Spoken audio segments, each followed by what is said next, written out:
Pemirsa, kita lanjutkan diskusi kita. Sekarang saya minta pandangan dari pengamat politik M. Kodari. Dengan tagline 75 tahun Indonesia Maju. Terima kasih Bang Karni. Assalamualaikum warahmatullahi wabarakatuh. Saya izin juga mengucapkan selamat hari ulang tahun ya, selamat Dirgahayu ke-75 untuk bangsa Indonesia, Republik Indonesia. Mudah-mudahan pada ulang tahun ke-100 nanti, ulang tahun emas, tujuan kemerdekaan, tujuan Republik sebagaimana tercantum dalam Undang-Undang Dasar 45 bisa tercapai. Barangkali untuk mengingatkan yang lupa, kalau ada yang lupa, tujuannya ada 4 tertulis di Undang-Undang Dasar 45. Pertama, melindungi segenap bangsa dan seluruh tumpah darah Indonesia. Yang kedua, memajukan kesejahteraan umum. Ketiga, mencerdaskan kehidupan bangsa. Dan yang keempat, ikut melaksanakan ketertiban dunia. Untuk makronya tadi sudah disampaikan oleh Pak JK. Ya, mungkin kalau saya bicara lebih mikro, terutama karena memang Bang Karni dan Bapak Ibu sekalian bahwa memang tidak ada presiden peristiwa yang begitu mempengaruhi dunia dan negara kita kecuali COVID-19, paling tidak dalam era 100 tahun belakangan ini. Secara sederhana saya ingin memberikan indikatornya berupa bacaan saya terhadap media, Bang Karni ya, terutama koran ya. Saya perhatikan koran misalnya Kompas itu praktis semenjak bulan Maret 2020 isinya selalu berkaitan dengan COVID. Halaman depan headline itu COVID, penanganan COVID, halaman politik pun juga terkait dengan COVID, ya, entah itu pilkada, entah itu munas partai politik, termasuk munas partai geloranya, atau deklarasi partai geloranya Pak Fahri pun juga terkena pengaruh COVID. Ya. Kalau tidak dipengaruhi COVID, saya yakin deklarasinya akan lebih ramai daripada deklarasi KAMI, gitu ya. Kami ya KAMI. Kemudian masuk ke halaman internasional, beritanya juga mengenai COVID, penanganan COVID di berbagai negara. Masuk ke halaman opini, semua tulisan berkaitan dengan COVID. Masuk pendidikan COVID juga, sampai berita olahraga pun COVID juga. Karena kita tahu olahraga adalah salah satu kegiatan yang paling dipengaruhi oleh COVID. Begitu. Jadi bagaimana sebetulnya respon pemerintah, respon masyarakat Indonesia, respon kita sebagai bangsa terhadap COVID ini hemat saya adalah kunci pada hari ulang tahun ke-75 kemerdekaan Indonesia. Kita mohon maaf, nggak usah ngomongin yang dulu deh, gitu ya. Karena yang lain-lain ini kalau kita tidak bicara COVID ini nanti akan kehilangan relevansinya atau tidak bisa bergerak lebih jauh begitu. Nah, mengenai COVID, Bapak Ibu sekalian, patokan saya terakhir adalah pidato Presiden hari Jumat kemarin. Ada 2 pidato yang disampaikan pada saat itu. Mungkin nanti dari segi tata negara abang di sebelah saya yang akan Bang Ferry yang akan mengomentari, tapi saya pertama-tama melihat begini, harapan begitu besar pada pidato pertama ya, karena pidato pertama itu beliau melontarkan kata kunci membajak momentum krisis agar menjadi sebuah lompatan besar. Cuman kalau saya menilai, ya tentunya ini nanti harus dikaji dengan lebih dalam. Rasa-rasanya pidato kedua itu belum menggambarkan adanya lompatan besar.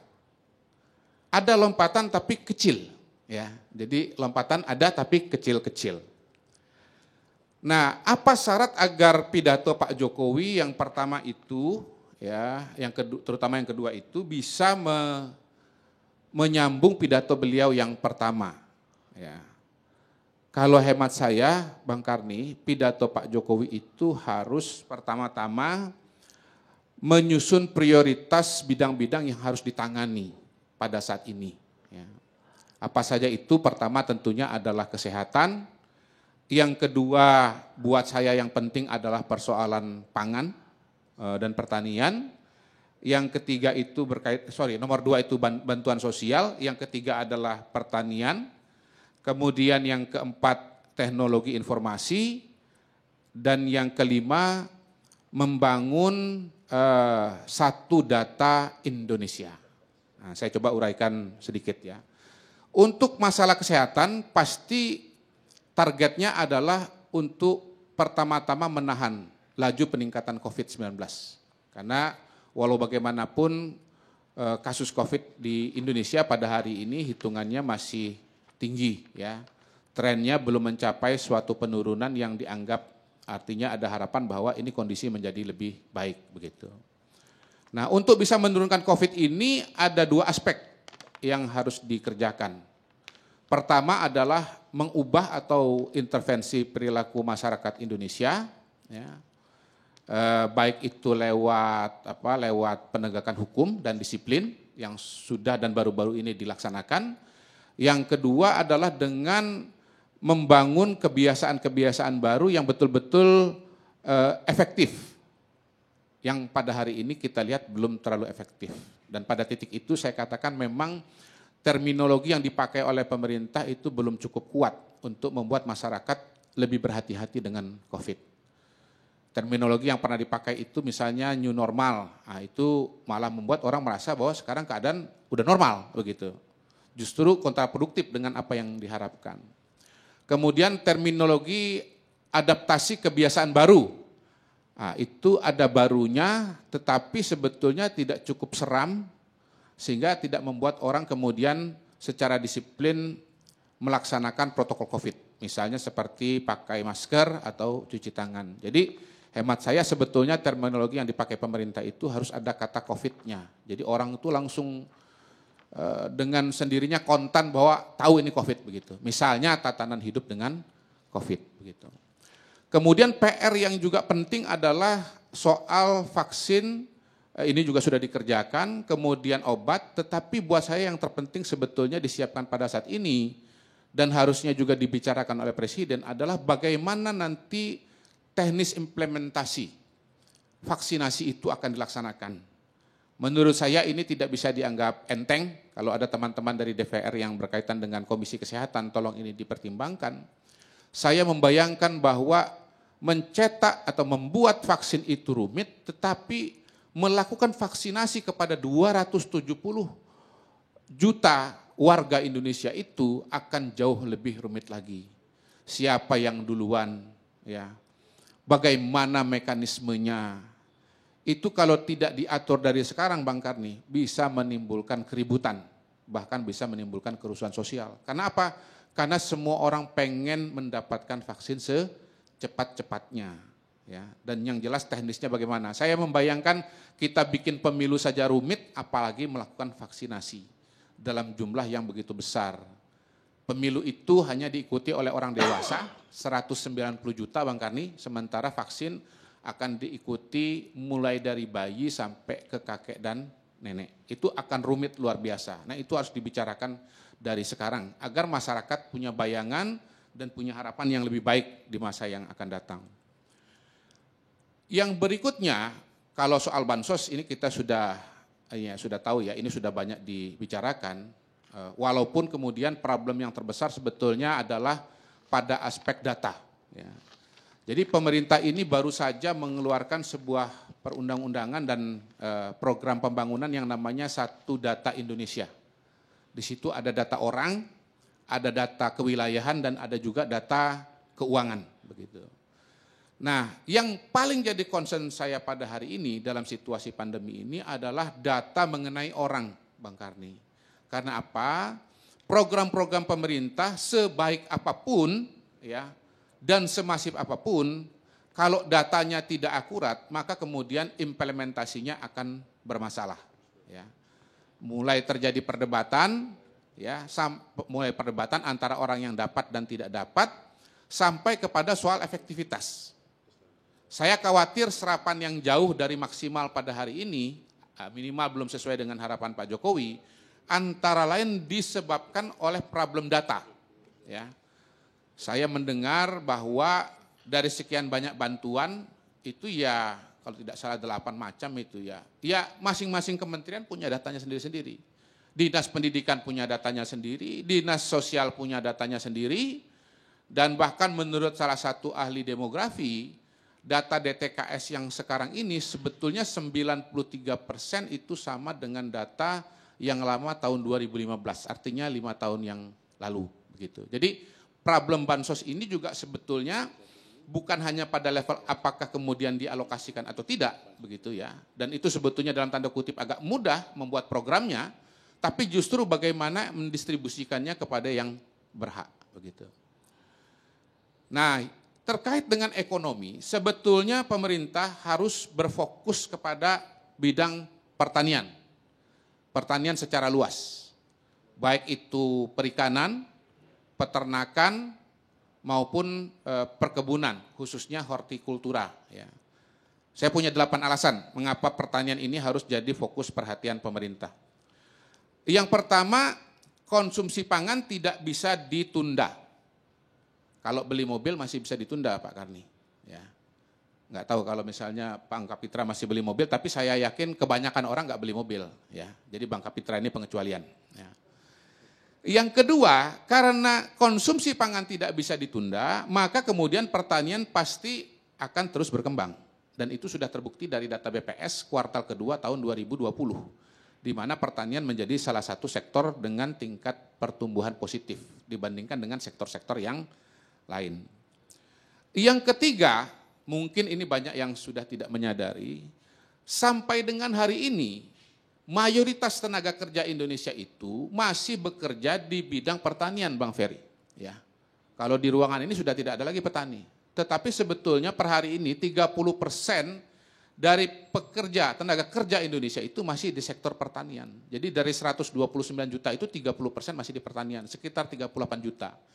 Jadi kalau pemerintah memberikan fokus, ya, memberikan prioritas bantuan yang paling besar kepada sektor pertanian, sebetulnya memang membantu segmen terbesar juga. Otomatis langsung 30%. Yang keempat, ya, sektor pertanian ini karena dia masih bisa bergerak, maka dia akan mampu menyerap pengangguran yang terjadi di sektor-sektor lainnya. Katakanlah misalnya di sektor manufaktur mobil tadi Pak Gatot ya, yang kenapa sektor pada hari ini sektor manufaktur mobil itu berhenti Pak Gatot. Saya punya teman, punya kenalan, dia spesialisasi transportasi spare part mobil Bang Karni. Itu terhenti sama sekali. Karena memang pabriknya tutup. Pabriknya tutup karena apa? Karena mobil yang di showroom pun juga belum laku gitu loh. Begitu. Nah, jadi ada pengangguran-pengangguran ya, terutama buruh yang di perkotaan ini itu bisa diserap oleh pertanian. Dan sadar tidak sadar sebetulnya pengangguran di perkotaan ini sekarang pada hari ini banyak yang pulang ke desa.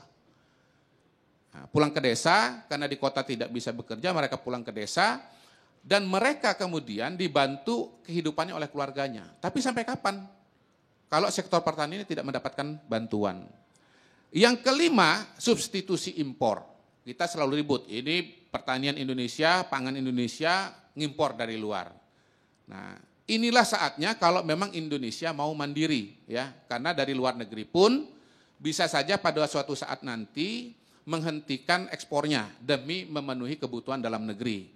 Nah, ini relevan sekali dengan pidatonya Pak Gatot ini, ya. Ini proxy war kata beliau. Nah, jangan-jangan bentuk proxy war ini salah satunya adalah dengan dalam tanda kutip sabotase pertanian atau sabotase pangan, begitu.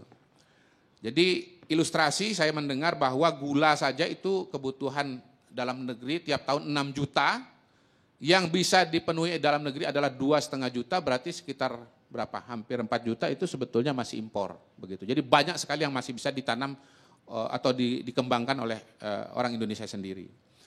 Keenam, lagi-lagi Pak Jokowi mengeluhkan mengenai serapan anggaran. Bahkan 40% LK itu belum membuat DIPA. Nah, kenapa belum membuat DIPA juga? Jangan-jangan memang nggak tahu apa yang mau dikerjakan. Karena di era COVID ini Bang, beberapa kegiatan itu menjadi hampir-hampir tidak relevan sama sekali. Ya. Jadi anggarannya buat apa? Ditaruh di situ kalau memang tidak akan terpakai. Lebih baik ditarik saja ke sektor pertanian. Begitu. Kemudian yang ketujuh, ya, pergerakan sektor ekonomi, ya akan menggerakkan sektor-sektor lainnya pada gilirannya. Dan yang kedelapan, ya bangsa kita katanya mau maju, ya, mau besar, ya, dan mau mandiri.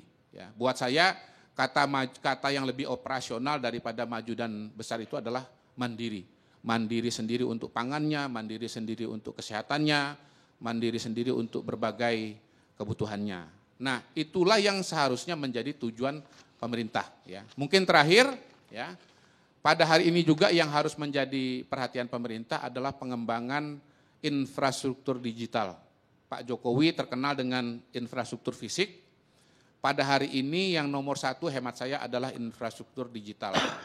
Ya, harus dikembangkan sebuah metode, sebuah program agar akses digital di Indonesia ini mencapai 95 bahkan 100% wilayah. Kemudian setiap rumah tangga, terutama anak-anak punya akses kepada katakanlah smartphone, karena ini membantu mereka untuk bisa menjalankan pendidikan jarak jauh. Ya. Manfaat lain dari infrastruktur digital adalah UMKM punya ruang gerak yang lebih besar dan nyata, karena memang pada saat ini ekonominya menuju kepada ekonomi less kontak atau minim kontak, dan itu hanya bisa dilakukan, jualan UKM itu hanya bisa dilakukan less kontak dalam jaringan apabila infrastruktur digital atau internet betul-betul mumpuni 95% di seluruh Indonesia. Nah, itu yang menurut saya pada hari ini belum terlalu kelihatan. Ya.